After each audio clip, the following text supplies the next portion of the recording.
All right, let's talk about buying a car. It's supposed to be the super exciting moment, right? But let's be real. For a lot of us, that excitement just evaporates and turns into stress, and it all boils down to one huge nagging question. And that question is, how much car can you actually afford? Like, for real. How do you figure that out without just, I don't know, pulling a number out of thin air? It feels like this impossible math problem.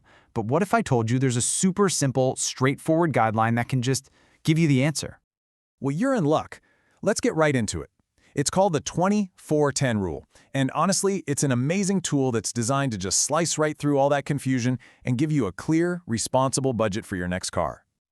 The best way to think about it? It's like a financial guardrail. Seriously, its whole job is to make sure that new car is a good thing for your life, not something that becomes this massive black hole for your money, sucking up your savings and messing with your future.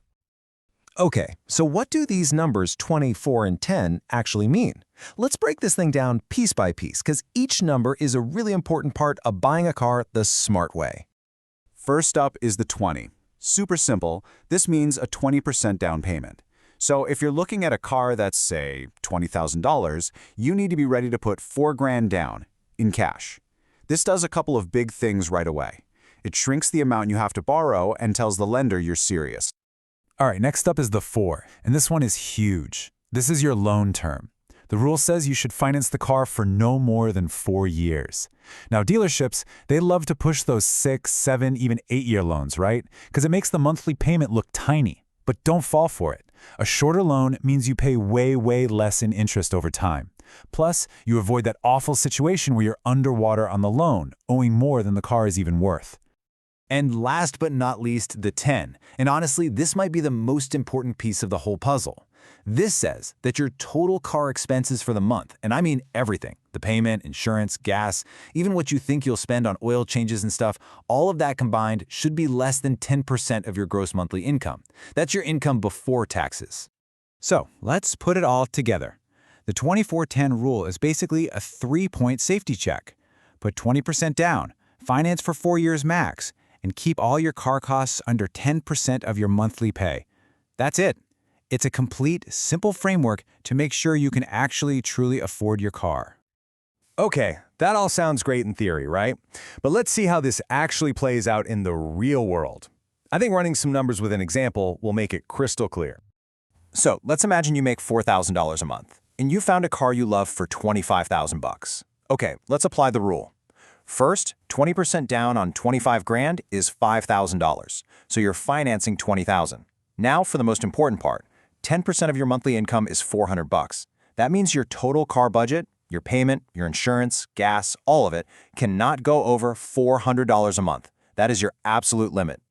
And when you look at it this way, you really get the big picture. The goal here is to make your car just a small, manageable slice of your financial pie. See? It leaves the other 90% of your hard-earned money free for, well, everything else. Your rent or mortgage, saving for the future, investing, and, actually having a life. So why bother? Why stick to these rules so strictly?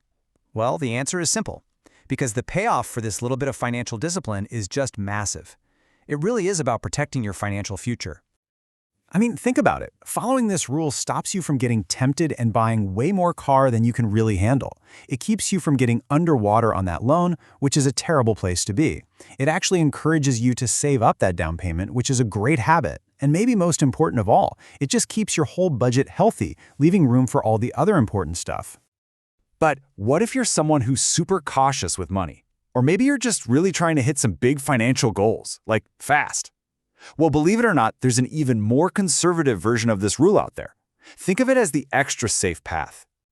So if the 24-10 rule is the standard, think of this next one as the conservative approach. It sometimes goes by a different name like the 10-4-20 rule, but the philosophy behind it is what's key. Let's put them side by side. Okay, now this is a pretty radical shift in thinking. Instead of focusing on the monthly costs, this super strict guideline says the total price of the car shouldn't be more than 10% of your annual income. Yeah, let that sink in for a second. If you make $50,000 a year, this rule says you should be looking for a car that costs $5,000 or less. It's definitely a much stricter path, but if your goal is to save like crazy and avoid debt, it's about as safe as it gets. So at the end of the day, it really all comes down to this one question. Is your next car going to be a tool that gives you freedom, or is it going to be a financial weight holding you down? You know, using a simple guideline like the 24/10 rule isn't about restriction. It's the opposite. It's about giving you the power to make a smart choice, a choice that helps you, not hurts you for years to come. The only real question left is, what choice are you going to make?